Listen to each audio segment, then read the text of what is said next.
সমস্ত দর্শকদেরকে জানাচ্ছি সাদর আমন্ত্রণ। বিয়ান শিশু কল্যাণ সমিতির পক্ষ থেকে আমরা একটা নতুন উদ্যোগ নিতে চলেছি, যা আরামবাগের প্রতিটা শিশু সহ সারা পশ্চিমবঙ্গের প্রতিটা শিশু এবং তার পরিবার ও সাধারণ মানুষের প্রচুর কাজে আসবে। আইনি সম্পর্কে আমরা একটা প্রজেক্ট শুরু করতে চলেছি। সেই উদ্দেশ্যে আমাদের বিহান শিশু কল্যাণ সমিতির যিনি সভাপতি মহাশয় আছেন, অনুপ কুমার দে মহাশয়, উনি কিছু বলবেন।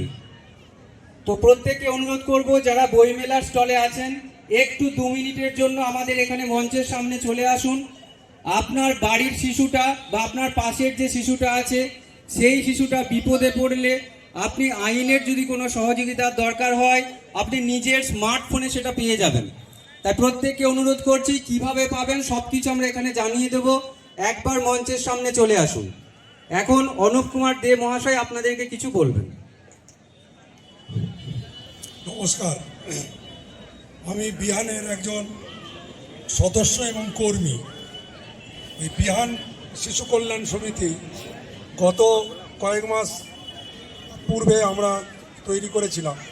এটা সম্পূর্ণ অরাজনৈতিক প্ল্যাটফর্ম।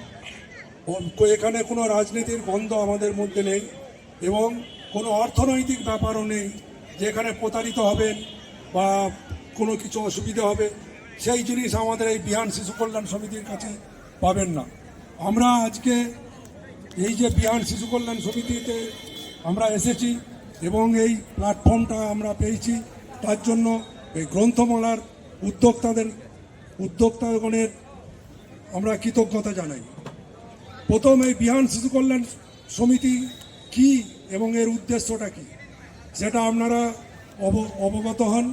একটু সংক্ষেপে বলি, বিহান শিশু কল্যাণ সমিতি সম্পূর্ণ একটা অরাজনৈতিক সংস্থা, স্বেচ্ছাসেবী সংস্থা এবং এতে বাচ্চাদের 1 থেকে 18 বছর যারা দরিদ্র, অবহেলিত, নিপীড়িত, যারা সমাজে অচ্যুত অবস্থায় রয়েছে, বা সেই সমস্ত শিশুদের শিক্ষা, স্বাস্থ্য এবং আইন, এই 3টে বিষয় নিয়ে আমরা কাজ করার চেষ্টা করছি। এই শিক্ষাটা কি না, যে সমস্ত বাচ্চারা অবহেলিত, অনাথ, অর্থের অভাবে পড়াশোনা করতে পারে না, তাদেরকে আমরা সাহায্য করছি যাতে তারা পড়াশোনাটা চালিয়ে যেতে পারে। বিভিন্ন দিক দিয়ে আমরা সাহায্য করছি। স্বাস্থ্য কি, তারা হয়তো তাদের শারীরিক যে অবস্থা, সেই অবস্থায় হয়তো তারা দিনের দিন ক্ষীণ হয়ে যাচ্ছে, নানা রকম অসুখের মধ্যে তারা পড়ছে। তা আমরা চেষ্টা করছি সেই সমস্ত অসুস্থ শিশুদের যাতে একটু সাহায্য করা যায় এবং আমাদের এই স্বেচ্ছাসেবী সংস্থার সাথে আরামবাগের বহু ডাক্তারবাবু যুক্ত আছেন, তারা আমাদের সাহায্য করেন। আর আইনটা কি, আইন নিয়েও আমরা দেখছি যে বিভিন্ন যে ছোট ছোট ছেলেমেয়েরা তাদের যে অধিকার, শিশু অধিকার, শ্রম অধিকার এবং তাদের যে শিক্ষার অধিকার, সেইগুলো নিয়ে আমরা সচেষ্ট হয়েছি। তারা যেখানে যেভাবে যেমন অবস্থায় থাকুক না কেন, যদি আমরা খবর পাই এবং আমাদের অফিস 24x7 সব সময় খোলা থাকে, আমাদের ফোন নাম্বার আছে, সেই ফোনেতেও আপনারা যোগাযোগ করতে পারেন। যে কোনো সময়ে, যে কোনো পরিস্থিতির মাধ্যমে যদি আমরা সেই সংবাদটা পাই, আপনারা একটু সাহায্য করবেন সেই সংবাদটা আমাদের গোচরে আনার জন্য। তাহলে আমরা দেন অ্যান্ড দেয়ার, আমরা সেইটার কিভাবে সলভ করা যায় সেই চেষ্টা আমরা করে থাকি। শিক্ষা বলুন, স্বাস্থ্য বলুন, আইনি পরিষেবা বলুন, সমস্ত দিক দিয়েই আমরা এই সাহায্যটা 1 থেকে 18 বছর দরিদ্র, অবহেলিত, নিপীড়িত এই সমস্ত শিশুদেরকে আমরা সাহায্য করি। এই সংস্থার মধ্যে আমাদের বিভিন্ন ধরনের মানুষ এসছেন। আমরা কারোর কাছে জোরপূর্বক কোনো কিছু দাবি দাবা করি না। তারা স্বেচ্ছায় যেটুকু আমাদেরকে দেয়, আমরা সেইটাই সাহায্য হিসাবে গ্রহণ করি এবং সেইটা সম্পূর্ণ বাচ্চাদের মধ্যেই আমরা বিলিয়ে দিই। আমরা বিভিন্ন গ্রামে গিয়ে, বিভিন্ন স্কুলে গিয়ে আমরা আইনি সহায়তা করি, ক্যাম্প করছি এবং সেই ক্যাম্পে আমরা সাড়াও পাচ্ছি। বিভিন্ন স্কুলের যে ছাত্রছাত্রীরা আছে, তাদের মধ্য দিয়েও যে আইনটা কি, সেই আইনে তারা কি উপকার পাবে সেইটা আমরা কিন্তু তাদের দেওয়ার জন্য চেষ্টা করছি। অতএব আপনারা আসুন, আমাদের এই বিহান শিশু কল্যাণ সমিতির সাথে যুক্ত হন, এবং কোনো কিছু সুবিধা অসুবিধা যদি থাকে, বিশেষ করে আইনগত দিক দিয়ে, আপনারা প্রথমেই থানায় হয়তো যেতে পারছেন না, প্রথমে কি করবেন, কোনো একটা প্রবলেমের মধ্যে আপনারা পড়ে গেলেন, সেই বাচ্চাটাকে আমরা যদি খবর পাই, আমরা সেই আইনি সহায়তাটাও দেওয়ার চেষ্টা করি। কিভাবে থানায় যাওয়া যাবে, কোন প্রসেসে যাওয়া যাবে, কিভাবে তাকে আটকানো যাবে, এই নানা রকম আমরা সেই উপদেশগুলো আমরা দিই, যাতে তাদের সাহায্য হয়। আমাদের সাথে আরামবাগ কোর্টের অনেক সিনিয়র লয়ার যুক্ত আছেন, আমাদের সাথে বিভিন্ন ডিস্ট্রিক্টের যারা রিটায়ার্ড পারসন, জেলা জজ যারা আছেন, তারা আমাদের সাথে যুক্ত আছেন, এবং হাইকোর্টে কর্মরত কিছু মানে উচ্চপদস্থ যারা কর্মচারী বা আধিকারিক, তারাও আমাদের এই সংস্থার সাথে যুক্ত আছে। অতএব আমাদের এই সংস্থাটা মানে আপনাদের শুভেচ্ছা এবং ভালোবাসায় যাতে আরও এগিয়ে চলে, সেই দিকে আমরা নজর রাখছি। সেইটাই আমাদের মূল মন্ত্র, যে আমরা শিশুদের জন্য কিছু করতে পারছি। যে কোনো পশ্চিমবাংলার যে কোনো স্থানে, যে কোনো অবহেলিত, দরিদ্র, নিপীড়িত, শোষিত শিশু 1 থেকে 18 বছরের মধ্যে, তারা যদি কোনো বিপদে পড়ে, কোনো সাহায্য চায়, অন্তত একবার দয়া করে আমাদের ফোন করুন, আমরা সেইটা সমাধান করার চেষ্টা করব। আর একটা কথা বলি, এই মঞ্চে আমাদের যে বিহান শিশু কল্যাণ সমিতির একটা নতুন প্রোগ্রাম, যেটা ল নলেজ উইথ বিহান, এই ল নলেজ আমাদের যে বিহান শিশু কল্যাণ সমিতির একটা নতুন প্রোগ্রাম, যেটা ল নলেজ উইথ বিহান, এই ল নলেজ উইথ বিহান আজকে এই গুরুগম্ভীর পরিবেশের মধ্যে আমরা আজকে প্রথম একটা ট্রেলার উদ্বোধন করছি, যেটা আমাদের মানে অনেক দিনের আশা, যে এইরকম একটা মঞ্চেতে আমরা ট্রেলারটা উদ্বোধন করব। আজকে ট্রেলারটা উদ্বোধন করছি, খুব 2 মিনিটের একটা ট্রেলার। আপনাদের কাছে আমার অনুরোধ, আমাদের সংস্থার অনুরোধ, আপনারা প্রত্যেকে আমাদের ফেসবুক পেজ এবং ইউটিউব চ্যানেল এইগুলোকে ফলো করবেন, এবং এইগুলোর আজকে যদি আপনারা রাত্রে দেখেন, এই যে ট্রেলার, এইটা এখানে উদ্বোধনের পর আমরা রাত্রে ফেসবুক এবং ইউটিউব চ্যানেলে আমরা দেবো। আমাদের নিজস্ব চ্যানেল আছে, সেখানে 45 মিনিটের একটা প্রোগ্রাম দেখবেন, অবশ্যই আপনাদের ভালো লাগবে। মনোগ্রাহী প্রোগ্রাম, এবং একজন বিশিষ্ট হাইকোর্টের একজন বিশিষ্ট পদাধিকারী, উনি ওই ট্রেলার মানে সম্পূর্ণ উত্তর দিয়ে গেছেন আইনের মাধ্যমে। ধন্যবাদ। ধন্যবাদ অনুপবাবুকে। তো আজকে যে আমরা এই বইমেলার মঞ্চ থেকে আমাদের এত সুন্দর একটা প্রোগ্রাম লঞ্চ করতে পারছি, সেটা সম্ভব হয়েছে আরামবাগ গ্রন্থমেলা কমিটি যারা আছেন প্রত্যেকের জন্য, রাজেশবাবু সহ প্রত্যেককে অজস্র ধন্যবাদ। বিহান শিশু কল্যাণ সমিতির পক্ষ থেকে আমরা জাস্ট ট্রেলারটা একটু দিচ্ছি।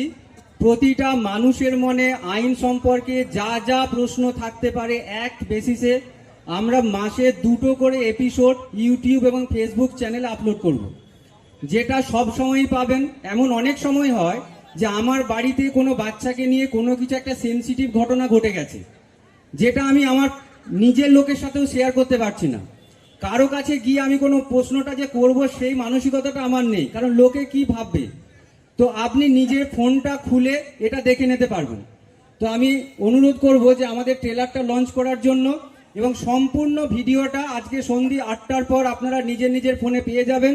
প্রত্যেকে বিহান শিশু কল্যাণ সমিতির ফেসবুক পেজ এবং ইউটিউব চ্যানেলটাকে আপনারা ফলো করে রাখবেন। একটু ট্রেলারটা চালিয়ে দিন।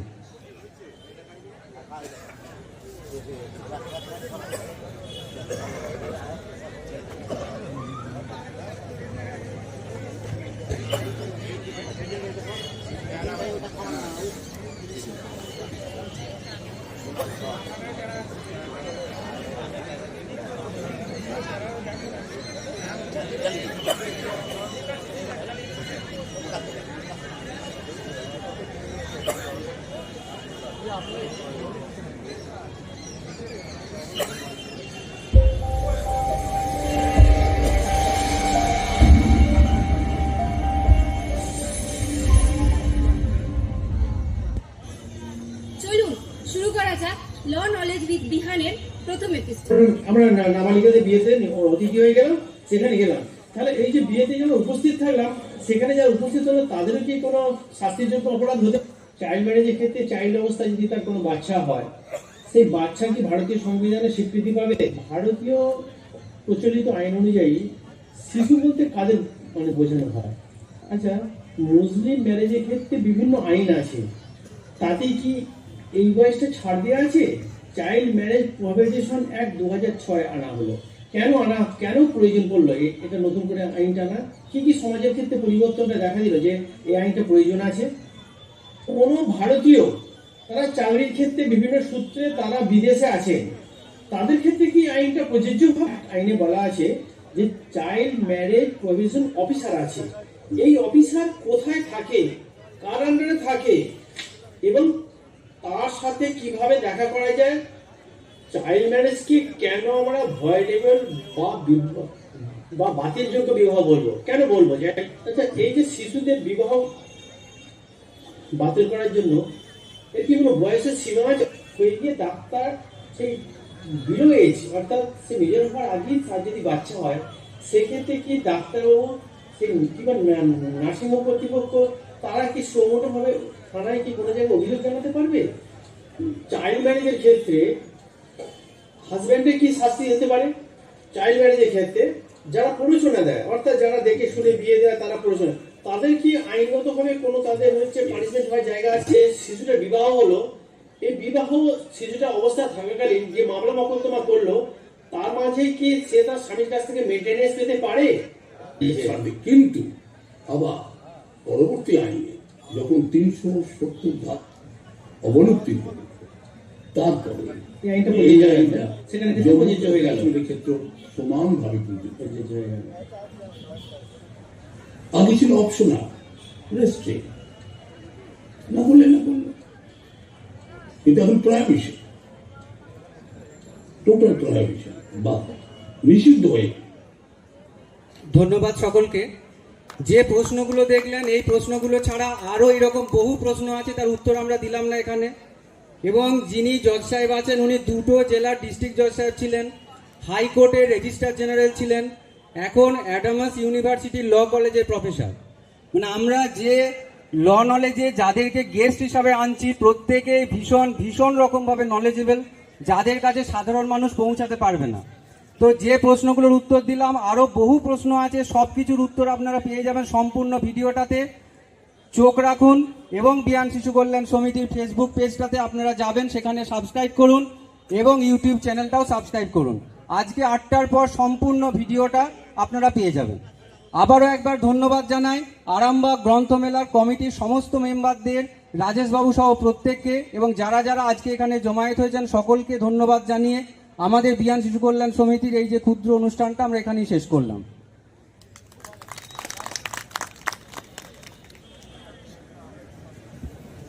ভালো।